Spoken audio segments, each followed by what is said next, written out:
नमस्कार दोस्तों, स्वागत है आप सभी का एक बार फिर से जीके फंडे के ऑफिशियल यूट्यूब चैनल पर। जैसा कि आप सभी जानते हैं, जीके फंडे पर हम आपको वीडियो मेंस परीक्षा का पूरा सिलेबस कवर करवा रहे हैं। तो उसी सीरीज़ में मैं आपके लिए लेके आया हूँ राजस्थान के प्रमुख त्यौहार और मेले। तो इस वीडियो को पूरा वॉच कीजिएगा। ये वीडियो देखने के बाद आपको बिल्कुल ये त्यौहार हमेशा के लिए याद होने वाले हैं, आप कभी भी भूलेंगे नहीं। और इस टॉपिक से जो भी परीक्षाओं में सवाल आएंगे, आपके सारे के सारे सवाल 101% करेक्ट होंगे। उससे पहले एक आपसे छोटी सी रिक्वेस्ट है, वीडियो को बनाने में बहुत ज़्यादा मेहनत लगती है, प्लीज़ आप एक कष्ट करें, इस वीडियो को लाइक ज़रूर करें और हाँ, कमेंट करके ज़रूर बताएं कि आपको ये वीडियो सेशन कैसा लगा। क्योंकि जब आप रिप्लाई करते हैं, जब आप वीडियो के साथ रिएक्ट करते हैं, तभी हमारा मन होता है कि आपके लिए और भी अच्छा कंटेंट लेके आएँ। आपके लिए वीडियो बनाने का मन तभी करता है जब आप वीडियो को लाइक देते हैं और कमेंट वगैरह करते हैं। सभी से रिक्वेस्ट है कि इस वीडियो को अपने टेलीग्राम ग्रुप्स में, व्हाट्सएप ग्रुप्स में ज़रूर शेयर करें, फेसबुक ग्रुप्स में, ताकि सभी को बेनिफिट मिल सके और हमारे साथ और भी अच्छे से पढ़ने वाले लोग जुड़ सकें। जितने ज़्यादा लोग होंगे, जितने ज़्यादा वीडियो को लाइक मिलेंगे, कमेंट मिलेंगे, हम उतनी जल्दी और भी अच्छा कंटेंट आपके लिए लेके आएंगे। तो प्लीज़ ये ज़रूर करें। और इसके बाद मैं वीडियो की शुरुआत करता हूँ। राजस्थान के प्रमुख त्यौहार और मेले। तो देखिए, इन जितने भी त्यौहार हैं राजस्थान के, इनको याद करने के लिए सबसे पहले आपको हिंदी महीने याद होने चाहिए। हिंदी महीने याद करने के लिए आपको यहाँ पे एक ट्रिक भी बताऊंगा, उस ट्रिक से आप याद रख सकते हैं। देखिए, चैत्र सबसे पहला महीना होता है। एक बार इसको रीड करिए। सबसे पहला महीना चैत्र, बैसाख, जेठ, आषाढ़, श्रावण, भाद्रपद, अश्विन, कार्तिक, मार्गशीर्ष, पौष और माघ, फिर फाल्गुन। ठीक है। तो इनका कुछ जो लोकल लैंग्वेज में इन शब्दों का, इन महीनों का बिगड़ा हुआ नाम है, वो भी मैं आपको बताता हूँ। चैत को चैत कहते हैं, बैसाख को वैसाख कहते हैं, ज्येष्ठ को जेठ कह देते हैं, आषाढ़ को आषाढ़ कहते हैं, श्रावण को सावन कहते हैं, भाद्रपद को भादो कहते हैं, अश्विन को अश्विन या कवार नाम से भी जाना जाता है, कार्तिक को कार्तिक, मार्गशीर्ष को मार्गशीर्ष, पौष को पौष, माघ को माघ और फागुन को फागन कह देते हैं। तो ये भी इनके कुछ नाम हैं लोकल जो लैंग्वेजेस हैं उनमें, क्षेत्रीय भाषाओं में। अब बात करते हैं कि आप इनको कैसे याद रखेंगे। पहली तो चीज़ ये हो सकती है कि आप इनको 2, 4, 5, 10 बार रिपीट करें और आपको याद हो जाए। जैसे कि चैत्र, बैसाख, जेठ, आषाढ़, श्रावण, भादो, अश्विन, कार्तिक, मार्गशीर्ष, पौष, माघ और फागुन। फिर ये हो सकता है कि आप इनको 4-4 के ग्रुप्स में याद करें, 1 से 4 तक, फिर 5 से 8 तक और फिर 9 से 12 तक। तो 4-4 के 3 टुकड़े बन जाएंगे। चैत्र, बैसाख, जेठ, आषाढ़, श्रावण, भादो, आश्विन, कार्तिक, मार्गशीर्ष, पौष, माघ और फागुन। ठीक है। फिर भी आपकी बात नहीं बनती है तो अब मैं आपको एक ट्रिक बता रहा हूँ। उस ट्रिक से आप बिल्कुल इसको सीरीज वाइज याद रख पाएंगे, इन महीनों को क्रमशः याद रख पाएंगे। अब वो ट्रिक क्या है उसको सुन लीजिए। एक निमोनिक है, एक सेंटेंस है, उसको आपको याद रखना है। शिवाजी, ओके, शिवाजी नहीं, वाह नहीं बोल रहा हूँ मैं, बा बोल रहा हूँ। शिवाजी, शिवाजी आते ही सबको कफ में फ्रूटी। ओके, यहाँ पे आप देख पा रहे हैं ये ट्रिक, यहाँ पे लिख दी है मैंने। और हाँ, अगर ये PDF आप चाहते हैं फ्यूचर के लिए, भविष्य के लिए और रिवीजन करने के लिए, तो आपको हमारे टेलीग्राम ग्रुप से जुड़ना है। टेलीग्राम ग्रुप का लिंक इस वीडियो के डिस्क्रिप्शन में आपको मिल जाएगा। टेलीग्राम ग्रुप से जुड़िए और ये PDF वहाँ पे आपको फ्री में मिल जाएगी। देखिए, ये ट्रिक है इन महीनों को याद करने के लिए, हिंदी वाले माह को याद करने के लिए ट्रिक क्या बताई है। शिवाजी आते ही सबको कप में फ्रूटी। अब आपको क्या करना है, इस सेंटेंस को कन्वर्ट करना है इंग्लिश के निमोनिक में। तो शिवाजी को आप कैसे लिखेंगे, सी, वा को बी लिख देंगे और जी को जे लिख देंगे। ठीक है। आते ही का जो ए है उसको ए लिख देंगे और ते और ही को छोड़ देंगे। ये दोनों शब्द यहाँ पे कोई काम के नहीं है, इसलिए मैंने इनको यहाँ पे सर्कल में रखा है। फिर सबको आप लिख देंगे SBK, सब को। एस से सब, एस से स, बी से बै और के से को। फिर कप को आप के ए पी लिखेंगे, सी यू पी नहीं लिखेंगे, ध्यान दें, के ए पी लिखेंगे। और मे को एम लिखेंगे, फ्रूटी को एफ लिखेंगे। तो C B J A S B K A P M F. अब देखिए, सी से बन गया चैत्र, बी से बैसाख, जे से ज्येष्ठ, ए से आषाढ़। अगले एस से बन गया आपका श्रावण, बी से भादो, के से कार्तिक। फिर अगले के से मार्गशीर्ष। फिर ए से आपका बन गया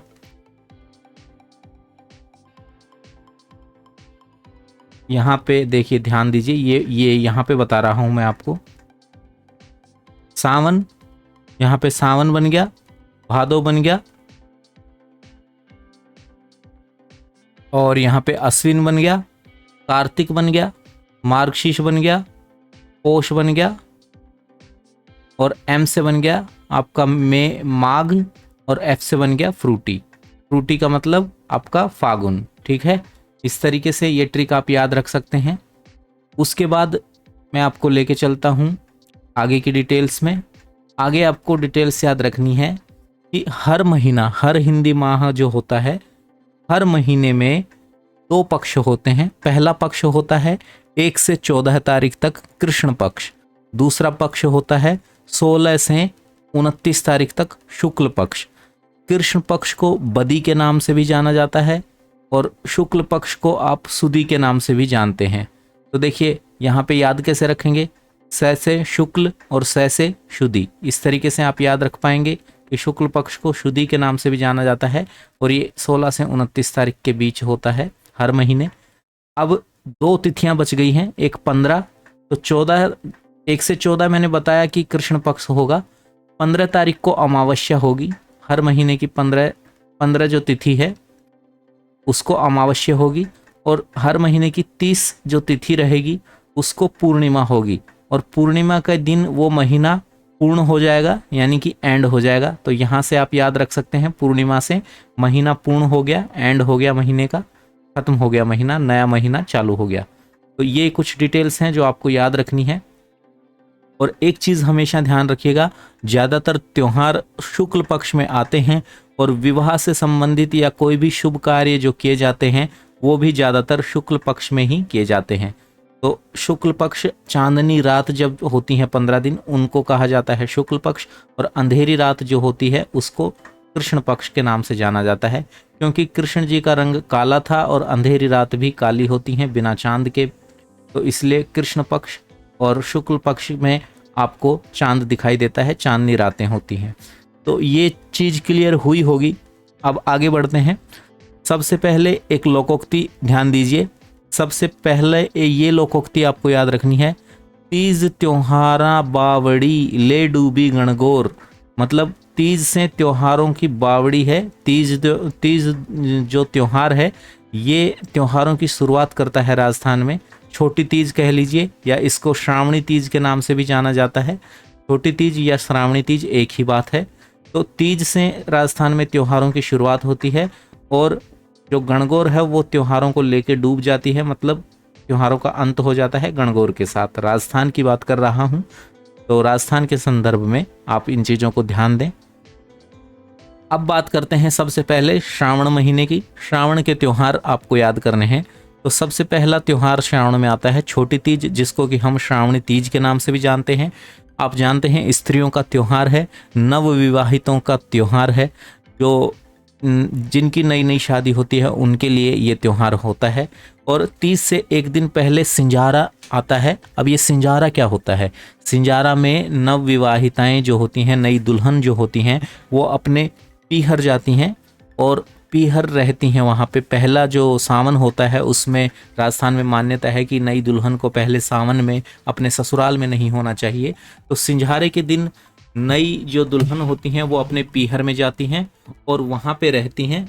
वहाँ पे ससुराल पक्ष की ओर से उनके लिए श्रृंगार आता है, कपड़े वस्त्र वगैरह और श्रृंगार का सामान, उसको यूज़ करके वो श्रृंगार करती हैं। उसी को सिंजारा कहा जाता है। ठीक है, तो सिंजारा आता है आपका तीज से एक दिन पहले छोटी तीज श्रावण महीने में आती है, श्रावण महीने की शुक्ल पक्ष तृतीया को आती है। अब ये कैसे याद रखेंगे इसकी मैं ट्रिक बता रहा हूं आपको। देखिए तीज, यहाँ पे तीज का मतलब है तीन से आप इसको रिलेट कर सकते हैं। तो तीन जो तिथि है तृतीया, ये तो इसमें आएगी ही आएगी, तृतीया में आएगी तीज। और रही बात महीने की, तो मैंने बताया श्रावण महीने में आती है, तो श्रावण तृतीया तो हो गई, ठीक है, और शुक्ल पक्ष में आती है, ये आपको ध्यान रखना है। तो श्रावण शुक्ल पक्ष तृतीया को छोटी तीज आती है, श्रावण महीने की शुक्ल पक्ष की तृतीया को छोटी तीज का त्योहार आता है, इसको श्रावणी तीज के नाम से भी जाना जाता है। तो आई होप आपको ये क्लियर हो गया होगा। अब आगे बढ़ते हैं। दूसरा जो त्योहार आता है श्रावण महीने में वो रक्षाबंधन आता है। रक्षाबंधन पूर्णिमा को श्रावण महीने में आता है, यानी कि श्रावण पूर्णिमा को ये आता है।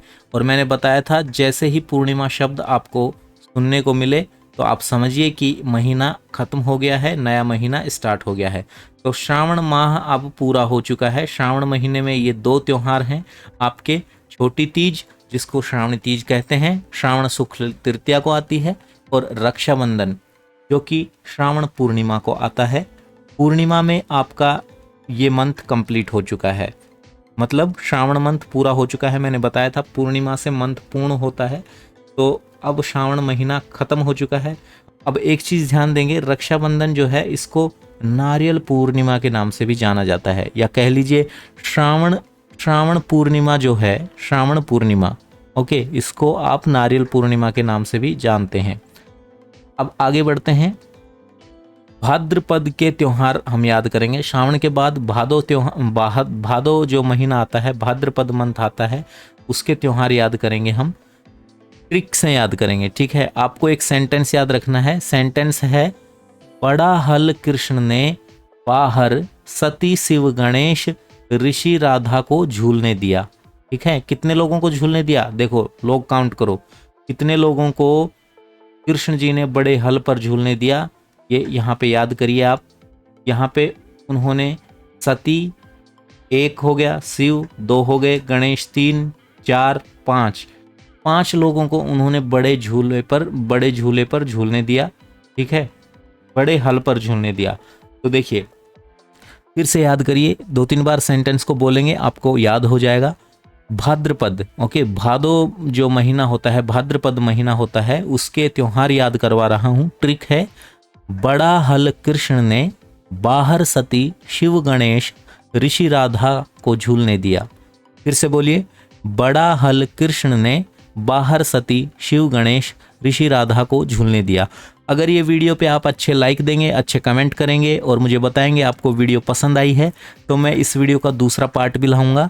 ये पार्ट पहला है, ठीक है, और इसके बाद मैं आपको इसी विषय के MCQs भी करवाऊंगा। पिछले 20-30 सालों में जो विभिन्न परीक्षाओं में पूछे गए सवाल हैं इस विषय से, राजस्थान के मेले और त्यौहार से, वो भी करवाऊंगा। और आप देखिएगा आपका एक भी सवाल गलत नहीं होगा अगर आपने मेरा ये वीडियो पूरा देखा है तो। ये वाला पहला भाग है, इसके बाद दूसरा भाग आएगा, दोनों आप कंप्लीट देखिएगा। तो अगर आप चाहेंगे तो ऐसा होगा, अगर आप नहीं रिएक्ट करेंगे, लाइक वगैरह नहीं करेंगे, कमेंट्स नहीं करेंगे, तो मैं फिर नहीं वीडियो बनाऊंगा। तो देखिए, बड़ा हल कृष्ण ने बाहर सती शिव गणेश ऋषि राधा को झूलने दिया, ये सेंटेंस याद रखिए। और भाद्रपद के त्योहार आपको याद हो गए हैं। देखिए, बड़ा से आपको याद रखना है बड़ी तीज, छोटी तीज हम कर चुके हैं, श्रावण मंथ में आती है। तीज का मतलब तृतीया को आएगी, श्रावण तृतीया और शुक्ल पक्ष आप ऐड कर देंगे उसमें, तो श्रावण शुक्ल पक्ष तृतीया को ये छोटी तीज पड़ती है। अब बड़ा जो यहाँ पे शब्द है उससे आपको याद रखना है बड़ी तीज, ठीक है। और एक चीज़ और नोट कर लीजिएगा, छोटी तीज जो है जयपुर की प्रसिद्ध है, जयपुर शहर की छोटी तीज प्रसिद्ध है। बड़ा से आपको यहाँ पे याद रखना है बड़ी तीज आती है भाद्रपद, क्योंकि हम भाद्रपद के महीने याद कर रहे हैं, और तीज का त्यौहार है तो तृतीया को ही आएगा, ओके, तृतीया को ही आएगा। और सबसे पहले मैंने आपको बताया था कि सबसे पहले मंथ में कृष्ण पक्ष आता है, तो ये जो बड़ी तीज है ये आपकी भाद्रपद कृष्ण तृतीया को आती है, ओके, याद हो गया, भाद्रपद कृष्ण तृतीया को आती है बड़ी तीज। इसके अन्य नाम क्या हैं? बड़ी तीज को हम सातुड़ी तीज, कजली तीज, बूढ़ी तीज, इन नामों से भी जानते हैं। सत्तू के लड्डू इस दिन खाए जाते हैं और बूंदी की बड़ी तीज प्रसिद्ध है। तो देखिए, बैसे बड़ी बैसे बूंदी, ओके, तो इस तरीके से आप याद रख सकते हैं। बूंदी की बड़ी तीज प्रसिद्ध है, ये आपको याद हो गया होगा। अगला जो शब्द है हल, हल से आपको याद रखना है हल षष्ठी। अब ये जो षष्ठी शब्द आ रहा है और हल, देखिए ये जो हल षष्ठी है ये दो शब्दों का योग करके बनाया गया है, दो शब्दों को मिलाकर बना है हल षष्ठी। पहला शब्द है हल, दूसरा शब्द है षष्ठी। तो हल का मतलब तो आप जानते ही हैं, खेत में जो चलता है वो हल होता है, और षष्ठी का मतलब यहाँ पे है 6 से।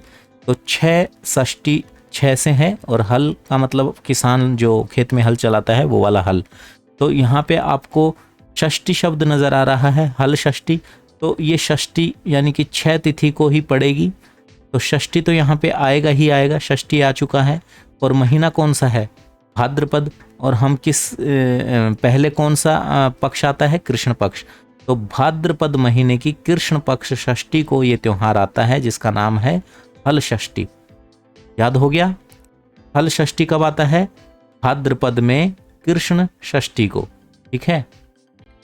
तो कृष्ण षष्ठी को भाद्रपद में ये त्योहार आता है। और इस तरीके से भी आप याद रख सकते हैं कि हल षष्ठी में क्या होता है, कृष्ण जी के जो बड़े भाई थे बलराम, उनका जन्मदिन है ये, ठीक है, उनका जन्मोत्सव है ये दिवस हल षष्ठी।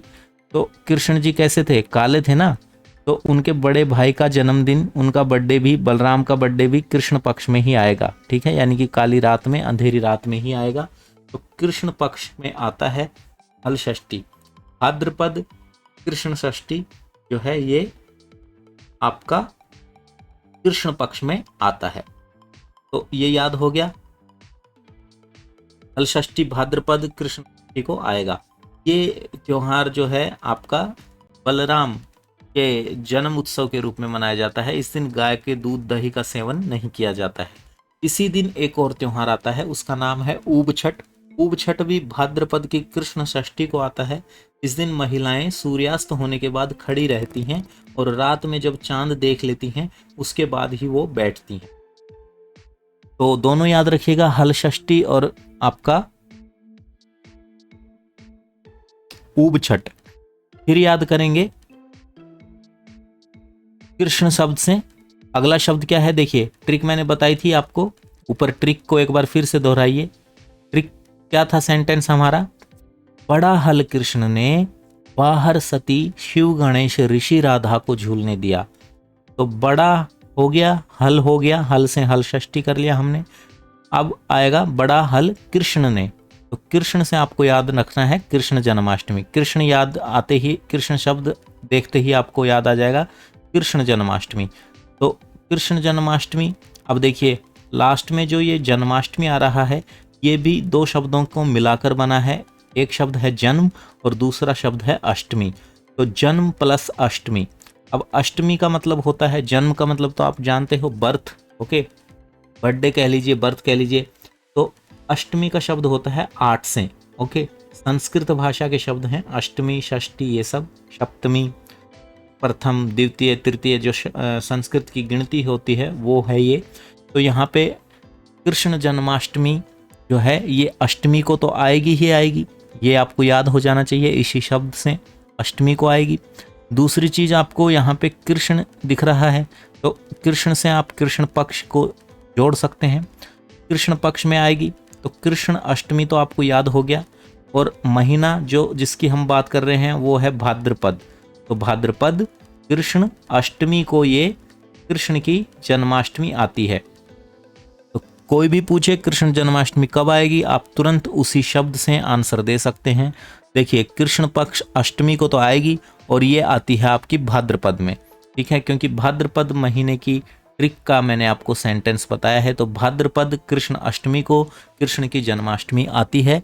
श्री कृष्ण का जन्म दिवस होता है इस दिन, और इस दिन नरहड़ गांव में इसी दिन, ठीक है, कृष्ण जन्माष्टमी के दिन क्या होता है, नरहड़ गांव जो झुंझुनू में है वहां पे शक्कर पीर बाबा का उर्स लगता है, जिनको कि नरहड़ के पीर के नाम से भी जाना जाता है। ये क्वेश्चन परीक्षा में पूछा हुआ है, इसलिए मैं आपको एक्स्ट्रा फैक्ट्स भी यहाँ बता रहा हूँ, ये भी याद रखिएगा। आगे शब्द आता है ने। देखिए बड़ा हल कृष्ण ने, अब ने से आपको याद रखना है नवमी। ने जब शब्द देखेंगे तो आपको क्लिक होना चाहिए नवमी। नवमी से आएगा आपके दिमाग में गोगा नवमी। अब गोगा नवमी जो है ये भी आपकी कृष्ण पक्ष में आएगी। क्यों आएगी? देखिए पक्ष कौन सा रहेगा? कृष्ण। क्यों? आपको कैसे याद रखना है कि शुक्ल पक्ष रहेगा या कृष्ण पक्ष रहेगा? देखिए कृष्ण जी और गोगा जी दोनों की तस्वीरें अगर आप देखते हैं तो आपको सांवला रंग या फिर नीला रंग इनका दिखेगा इनकी तस्वीरों में। तो इनको कृष्ण कलर है, इनका ब्लैकिश कलर है, सांवला रंग है दोनों भगवानों का। तो इसीलिए आपको याद रहेगा अब इनका कृष्ण अष्टमी कृष्ण पक्ष में आती है और गोगा नवमी भी कृष्ण पक्ष में आती है। तो पक्ष याद हो गया, महीना आपको याद है ही, भाद्रपद की हम बात कर रहे हैं तो भाद्रपद में आती है। भाद्रपद कृष्ण और यहाँ पे नवमी लिखा हुआ है गोगा नवमी, तो नवमी को ये पड़ेगी। तो आंसर हो गया भाद्रपद कृष्ण नवमी को गोगा नवमी आती है। भाद्रपद कृष्ण नवमी को, ठीक है, भाद्रपद कृष्ण नवमी को क्या आती है? गोगा नवमी। अब गोगा जी भी काले रंग के थे इसलिए आपको याद हो जाएगा इनकी जो गोगा नवमी है वो कृष्ण पक्ष में आएगी, ठीक है। ये सिर्फ आपको याद करने के माध्यम से है, दिल पे मत लेना भाई, ठीक है। ज़्यादा फीलिंग्स को कंट्रोल में रखिएगा, ये सिर्फ पढ़ाई के पर्पज से है, किसी भी धर्म या किसी की मान्यता या भावनाओं को ठेस पहुंचाने के लिए नहीं है, ठीक है। अब अगला शब्द कहाँ तक कर लिया हमने? वो मैंने क्या बताया था? बड़ा हल कृष्ण ने बाहर सती, है ना, बाहर सती।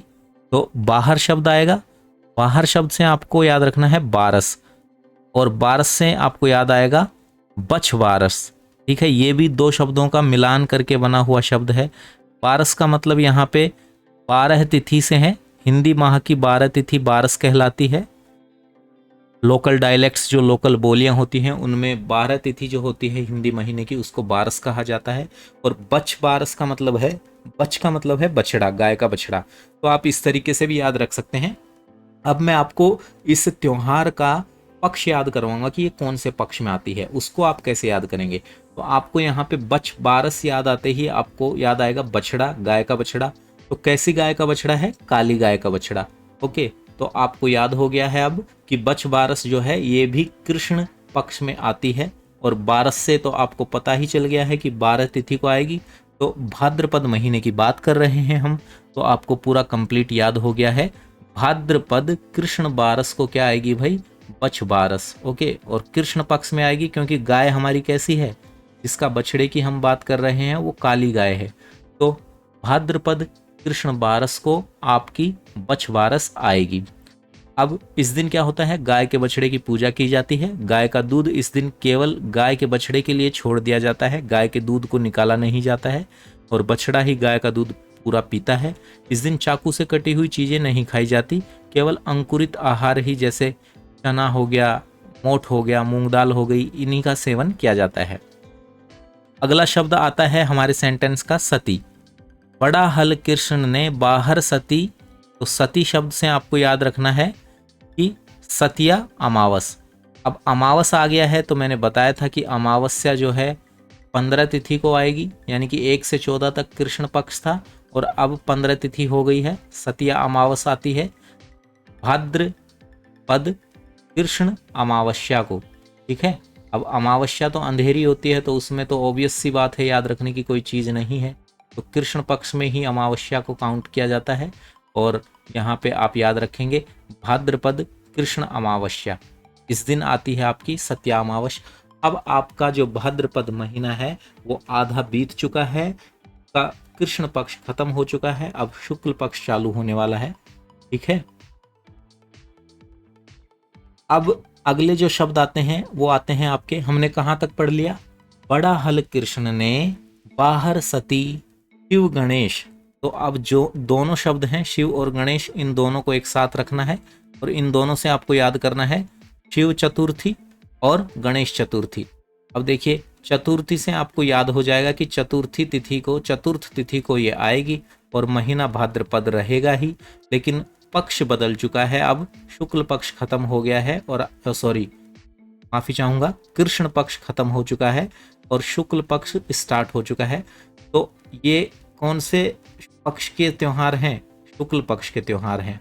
अब चतुर्थी में तो आएंगे, इनके नाम में ही चतुर्थी आ रही है, तो आपको याद हो गया होगा भाद्रपद शुक्ल चतुर्थी को ये दोनों चतुर्थियां आती हैं, शिव चतुर्थी और गणेश चतुर्थी। गणेश चतुर्थी को महाराष्ट्र में बड़े धूमधाम से मनाया जाता है। हालांकि पूरे भारत में ही इस त्योहार को हर्षोल्लास के साथ मनाया जाता है, लेकिन महाराष्ट्र में कुछ ज़्यादा ही धूमधाम से ये त्यौहार मनाया जाता है, गणेश चतुर्थी। तो आपको याद हो गया होगा शिव चतुर्थी और गणेश चतुर्थी आपको भाद्रपद महीने में शुक्ल पक्ष चतुर्थी को देखने को मिलती हैं, ठीक है। और एक चीज़ आप यहाँ पे नोट डाउन करिएगा, जितने भी 12 हिंदी के महीने मैंने आपको इस वीडियो की शुरुआत में बताए थे, उनमें से जो सबसे ज़्यादा त्यौहार आते हैं वो भाद्रपद महीने में ही आते हैं। इसीलिए मैं आपको इस पहले भाग में आपको भाद्रपद महीने के सारे त्यौहार कवर करवा रहा हूँ। सबसे ज़्यादा त्यौहार आपको भाद्रपद में ही देखने को मिलेंगे। तो भाद्रपद के कृष्ण पक्ष की हमने त्यौहार देखे, अब हम शुक्ल पक्ष के त्यौहार देख रहे हैं। तो शिव चतुर्थी और गणेश चतुर्थी याद हो गई होगी, भाद्रपद शुक्ल चतुर्थी। अब आगे बढ़ते हैं, अगला शब्द आता है बड़ा हल कृष्ण ने बाहर सती शिव गणेश ऋषि राधा। 5 लोग थे ना, सती शिव गणेश ऋषि और राधा। देखिए, एक तो सती हो गया, दूसरे शिव हो गए, तीसरे गणेश हो गए, चौथे ऋषि हो गए, 5वें राधा हो गए। तो 5 लोगों को झूलने दिया था ना, तो वही चीज चल रही है। अब अगला शब्द है ऋषि। ऋषि शब्द से आपको याद आएगी ऋषि पंचमी। क्या याद रखना है? ऋषि पंचमी। अब पंचमी आ गया है तो ये ऑफकोर्स ये त्यौहार पंचमी तारीख को ही पाँचे को ही आएगा। पाँचे जो देसी लैंग्वेज में पाँचे बोलते हैं, जिसको हर महीने की 5 तिथि होती है हिंदी में, उसी को ही आएगा, पंचमी में ही पड़ेगा। और भाद्रपद की बात कर रहे हैं, पक्ष चल रहा है अब शुक्ल पक्ष, क्योंकि कृष्ण पक्ष खत्म हो चुका है सतिया अमावस्या के साथ। और यहाँ पे ये ऋषि पंचमी जो आएगी, ये आएगी आपकी भाद्रपद शुक्ल पंचमी में, ठीक है। तो आपको याद हो गया होगा भाद्रपद शुक्ल पंचमी में आपका ये त्यौहार आएगा, जिसका नाम है ऋषि पंचमी। और इस दिन क्या होता है, माहेश्वरी समाज के जो लोग हैं इसी दिन राखी का त्यौहार मनाते हैं, राखी मनाते हैं। तो ये भी याद रखना है, एक्स्ट्रा फैक्ट काफ़ी इंपॉर्टेंट है। अगला शब्द आता है राधा। तो राधा जी कैसी थी भाई? राधा जी कैसी थी, यहाँ पे अगर भूल भी जाएं तो आपको पक्ष याद करवाने की ट्रिक बता रहा हूँ। राधा जी सांवली थी या गोरी थी? तो राधा तो गोरी थी। इसी बात पे कृष्ण जी की और राधा जी की बहस भी होती थी और उनका झगड़ा होता था, आपस में वाद विवाद हो जाता था। तो राधा से आपको याद आएगा राधा अष्टमी। अब देखिए, राधा अष्टमी जो है, ये पहली चीज़ तो यहाँ से याद हो गई कि अष्टमी में आएगी। दूसरी बात, आपको महीना याद है कि हम भाद्रपद के त्यौहार याद कर रहे हैं, तो भाद्रपद अष्टमी हो गया। लेकिन अगर आप बाई चांस शुक्ल पक्ष या कृष्ण पक्ष में कंफ्यूज हो जाएं तो याद रखिएगा राधा जी का कलर गोरा था और चांदनी जो होती है वो भी उजली उजली सी गोरी गोरी सी होती है चांदनी रातें। तो यहाँ से आपको शुक्ल पक्ष याद रहेगा। तो राधा अष्टमी जो है ये भाद्रपद महीने की शुक्ल पक्ष की अष्टमी को आती है। भाद्रपद शुक्ल अष्टमी को राधा अष्टमी आती है। और अष्टमी, ये जो राधा अष्टमी है, ये राधा जी का बर्थडे है। ओके, राधा जी का जन्मदिन है ये। और इस दिन अजमेर की जो निम्बार्क पीठ है सलेमाबाद में, वहाँ पर मेला लगता है। अजमेर की निम्बार्क पीठ सलेमाबाद में इस दिन मेला लगता है राधा अष्टमी के दिन। अब क्या आएगा? बड़ा हल कृष्ण ने बाहर सती शिव गणेश ऋषि राधा को झूलने दिया। वो शब्द से कुछ नहीं आता है, आपको कोई याद नहीं रखना है। अगला शब्द आएगा झूलने। तो झूलने से आपको याद आएगा देव झूलनी और उसी का दूसरा नाम जल झूलनी। जल झूलनी एकादशी।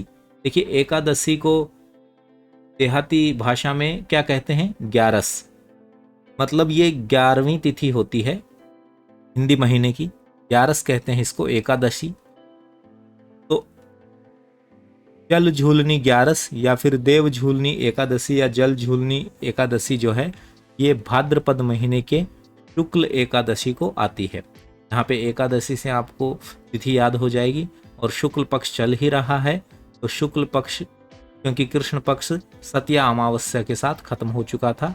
अब भाद्रपद कृष्ण पक्ष जो था हमारा, वो सतिया अमावस्या के साथ खत्म हो चुका था और शुक्ल पक्ष, कृष्ण पक्ष खत्म हो चुका था, शुक्ल पक्ष चल रहा है। तो भाद्रपद शुक्ल एकादशी को ये त्यौहार आता है जिसका नाम है जल झूलनी या देव झूलनी एकादशी। याद हो गया। अब इस दिन होता क्या है, इस दिन देवी देवताओं की मूर्तियां जो होती हैं उनको पालकियों में रखकर किसी जलाशय में स्नान करवाया जाता है। तो ये त्यौहार है आपका देव झूलनी या जल झूलनी ग्यारस का। अब आगे बढ़ते हैं। अब जब भाद्रपद की पूर्णिमा आएगी तो क्या होगा, महीना खत्म हो जाएगा। शुक्ल पक्ष का आखिरी दिन है ये पूर्णिमा वाला दिन, यानी कि महीने की आखिरी तिथि है। तो इस दिन श्राद्ध पक्ष चालू हो जाता है। ठीक है, तो भाद्रपद की पूर्णिमा से लेकर, और अगला महीना कौन सा है, अश्विन। अश्विन है ना अगला महीना, भाद्र के बाद श्रावण भादो अश्विन। तो अश्विन महीने की अमावस्या तक, ठीक है, अश्विन महीने की अमावस्या तक ये आपका श्राद्ध पक्ष चलेगा। ठीक है, श्राद्ध पक्ष में आप जानते होंगे, आप अपने पूर्वजों को जिनकी डेथ हो चुकी है उनको याद करते हैं, तो वही ये श्राद्ध पक्ष है। और इसी में सांझी नामक त्यौहार मनाया जाता है जिसमें कुंवारी कन्याएं सांझी बनाती हैं। तो देखिए श्राद्ध पक्ष कहाँ से कहाँ तक रहेगा, श्राद्ध पक्ष आपका रहेगा भाद्रपद की पूर्णिमा से लेकर अश्विन की अमावस्या तक। ये आपको सिंपली याद हो गया होगा। अब अगला जो महीना आएगा वो आपका आएगा अश्विन माह। अश्विन माह के त्यौहार याद करेंगे। इसमें जैसे ही आपको अश्विन क्लिक हो तो आपके दिमाग में क्लिक होना चाहिए नवरात्रा। नवरात्रि जो हैं वर्ष में 2 बार आते हैं। पहले तो ये चैत्र महीने में आते हैं। तो चैत्र महीने में जब आते हैं तो चैत्र शुक्ल एकम से लेकर, एकम मतलब पहली तारीख, ओके, पहली तिथि से लेकर नवमी तिथि तक चलते हैं। तो चैत्र महीने में जब नवरात्रे आते हैं तो चैत्र शुक्ल एकम से चैत्र शुक्ल नवमी तक चलते हैं। और दूसरे आते हैं आपके अश्विन महीने में। तो अश्विन वाले नवरात्रे अश्विन शुक्ल एकम से लेकर अश्विन शुक्ल नवमी तक ये चलते हैं। 9 दिन इस त्योहार में दुर्गा की पूजा की जाती है। और जो 8वां दिन होता है उस दिन दुर्गा अष्टमी का त्योहार मनाया जाता है। ठीक है, क्योंकि दुर्गा की पूजा की जा रही है 9 दिन तक, तो 8वें दिन दुर्गा अष्टमी रहेगी। ठीक है, 8वां दिन है तो अष्टमी याद हो जाएगा आपको। और दुर्गा जी की पूजा कर रहे हैं तो दुर्गा अष्टमी 8वें दिन आती है। और यहाँ पे माता, इसको दुर्गा अष्टमी को दूसरे नाम दिए गए हैं वो क्या क्या हैं, माता अष्टमी के नाम से जाना जाता है इसे, वीर अष्टमी भी कहते हैं और महाअष्टमी भी कहते हैं। दुर्गा अष्टमी, माता अष्टमी या फिर वीर अष्टमी या महाअष्टमी, सारे एक ही त्योहार हैं, एक दूसरे के पर्यायवाची शब्द हैं। ये आता है आपका अश्विन महीने के शुक्ल पक्ष अष्टमी को। अब देखिए मैंने आपको बताया था कि ज़्यादातर त्यौहार शुक्ल पक्ष में आए, तो यहाँ पे अश्विन में डायरेक्टली नवरात्रे जो हैं वो स्टार्ट होते हैं एकम से लेकर नवमी तक शुक्ल पक्ष में। ठीक है, शुक्ल पक्ष में ही त्यौहार स्टार्ट होते हैं नवरात्रे के। शुक्ल पक्ष की जो एकम होती है अश्विन मंथ की, उसमें त्यौहार चालू होता है और शुक्ल पक्ष में ही नवमी को खत्म होता है। तो देखिए यहाँ पे दुर्गा अष्टमी जो 8वें दिन आएगी वो भी शुक्ल पक्ष में आएगी। तो याद हो गया होगा, अश्विन शुक्ल पक्ष अष्टमी को दुर्गा अष्टमी आई जाती है। अब दुर्गा अष्टमी के 8वें दिन आती है और 10वें दिन यानी कि नवरात्रे के अगले दिन क्या होता है, दशहरा। ओके, नवरात्रे के नेक्स्ट दिन दशहरा होता है, जिसको विजयदशमी भी कहा जाता है, क्योंकि इस दिन राम ने रावण पर विजय प्राप्त की थी। तो विजयादशमी इस दिन को कहा जाता है, विजयादशमी, जिसका नाम है दशहरा। इस दिन खेजड़ी की पूजा की जाती है और इस दिन लीलटास पक्षी के दर्शन भी शुभ माने जाते हैं। अब ये त्यौहार कब आता है, देखिए ये त्यौहार आपका अश्विन महीने की बात कर रहे हैं, तो अश्विन और शुक्ल पक्ष में ही आता है। शुक्ल पक्ष दशमी को ये त्यौहार आता है। अब जब त्यौहार ये दशहरा आ गया है तो इसके 20 दिन बाद दीपावली भी आएगी। लेकिन आपको कैसे याद रखना है कि 20 दिन में तो पूरा मंथ खत्म हो जाएगा हमारा, कौन सा, अश्विन। क्यों खत्म हो जाएगा, क्योंकि पहले 1 से 14 तक कृष्ण मंथ चलता है और हम तो अभी शुक्ल पक्ष में चल रहे हैं। कृष्ण पक्ष चलता है ना पहले 1 से 14 तिथि तक, फिर 15 को अमावस्या आती है और मैंने बताया था 16 से 29 तक आपका शुक्ल पक्ष चलता है। तो हम तो ऑलरेडी शुक्ल पक्ष में चल रहे हैं, मतलब जो महीना है उसके अगले हाफ में, नेक्स्ट हाफ में, लास्ट जो हाफ बचा है उसमें चल रहे हैं शुक्ल पक्ष में। तो दीपावली तो 20 दिन बाद आएगी, दशहरा आया है अभी, तो दशहरे के 20 दिन बाद दिवाली आएगी। तो सिंपल सा लॉजिक है, इस मंथ में अश्विन में दीपावली नहीं आएगी, वो आपकी किसी और महीने में आएगी, जब पढ़ाऊंगा तब बताऊंगा।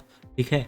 इस दिन खेजड़ी के वृक्ष की पूजा की जाती है, ये सब मैंने बता दिया। लीलटास पक्षी के दर्शन होते हैं। राजस्थान में कोटा जिले का जो दशहरा है बहुत पॉपुलर है, बहुत बड़ा मेला यहाँ पे लगता है और मैंने भी खुद देखा है उस मेले को, काफ़ी अच्छा लगता है मुझे। मैंने खुद देखा है वो मेला, काफ़ी अच्छा मेला है। और भारत की अगर बात करें, पूरे भारत की, तो मैसूर का दशहरा पॉपुलर है। अगला त्योहार है अश्विन में शरद पूर्णिमा। शरद पूर्णिमा कब आएगी? देखो पूर्णिमा आ गई। पूर्णिमा बोलते ही आपको दिमाग में क्लिक होना चाहिए था कि महीना खत्म हो रहा है ना। तो अश्विन महीने की पूर्णिमा आ गई है, यानी कि अश्विन महीना एंड हो गया है इस दिन, शरद पूर्णिमा के दिन। और यहाँ पे अश्विन पूर्णिमा आपको सिंपल याद हो जाएगा। अश्विन महीने में ये आती है, ये आपकी शरद पूर्णिमा। तो पूर्णिमा को आती है तो अश्विन महीने की बात कर रहे हैं, याद हो गया होगा अश्विन पूर्णिमा। ओके। और इसको रास पूर्णिमा भी कहा जाता है। मान्यता है कि इस दिन चांद को 16 कलाओं के साथ, चांद जो होता है अपनी 16 कलाओं के साथ परिपूर्ण होता है। ये पीडीएफ प्राप्त करने के लिए आप हमारे टेलीग्राम चैनल से जुड़ सकते हैं। नीचे डिस्क्रिप्शन में, इस वीडियो के डिस्क्रिप्शन में जाइए, लिंक मिल जाएगा टेलीग्राम चैनल का, वहां से आप पीडीएफ ले सकते हैं। चैनल पर यदि नए हैं, चैनल को सब्सक्राइब करिए, इस वीडियो को दोस्तों के साथ शेयर करिए और ज़्यादा से ज़्यादा कमेंट करके मुझे बताइए आपको कैसा लगा। क्या आपने आज से पहले इस तरीके से त्यौहार पढ़े थे? अगर नहीं पढ़े थे तो ज़रूर बताइए। और क्या आपको वास्तव में बेनिफिट हुआ, अच्छा लगा वीडियो सेशन, इस तरीके से पढ़ के कैसा लगा? मुझे प्लीज़ रिक्वेस्ट है आप सभी से, प्लीज़ मुझे ज़रूर कमेंट करके बताएं। वीडियो को लाइक ज़रूर करें, प्लीज़ प्लीज़ रिक्वेस्ट कर रहा हूं आपसे। ठीक है, बहुत मेहनत से आपके लिए कंटेंट बनाता हूं। जब वीडियो को आप लाइक नहीं करते हैं, कमेंट नहीं करते हैं, देख के चुपचाप निकल लेते हैं, तो मुझे फिर वीडियो बनाने का दिल नहीं करता है आप लोगों के लिए। तो प्लीज़ लाइक शेयर कमेंट ज़रूर करें। अब बात कर रहे थे शरद पूर्णिमा की। तो मारवाड़ महोत्सव भी जो जोधपुर में मनाया जाता है, ये भी इसी दिन मनाया जाता है और परीक्षा में ये पूछा गया सवाल है। मारवाड़ महोत्सव जो है ये शरद पूर्णिमा के दिन मनाया जाता है, जो कि अश्विन पूर्णिमा के दिन आती है शरद पूर्णिमा, जिसे रास पूर्णिमा के नाम से जाना जाता है। और मान्यता है कि इस दिन चांद अपनी 16 कलाओं के साथ परिपूर्ण होता है। तो ये था वीडियो आपका और आई होप आपको क्लास अच्छी लगी होगी। सेकंड पार्ट भी जल्दी ही लाऊंगा। अगर आप लोगों ने अच्छे लाइक दिए, इसको अच्छे कमेंट किए, तो बिल्कुल सेकंड पार्ट भी इस टॉपिक का लेके आऊँगा। और उसके बाद आपको वस्तुनिष्ठ एमसीक्यूज़ भी करवाऊंगा। पिछले 20 साल में जो इस टॉपिक से विभिन्न परीक्षाओं में पूछे गए सवाल हैं वो भी करवाऊंगा और आप देखेंगे कि आपका एक भी सवाल गलत नहीं हो रहा है। ठीक है, तो प्लीज़ लाइक शेयर कमेंट करिए। मैं मिलता हूँ आपको अगले वीडियो में। Till then tata bye bye. Channel को सब्सक्राइब करना बिल्कुल ना भूलें। साथ के साथ बेल के आइकन को ऑल पे सेट कर लीजिए ताकि आने वाले वीडियोज़ की जानकारी आपको सबसे पहले मिल सके। जय हिंद।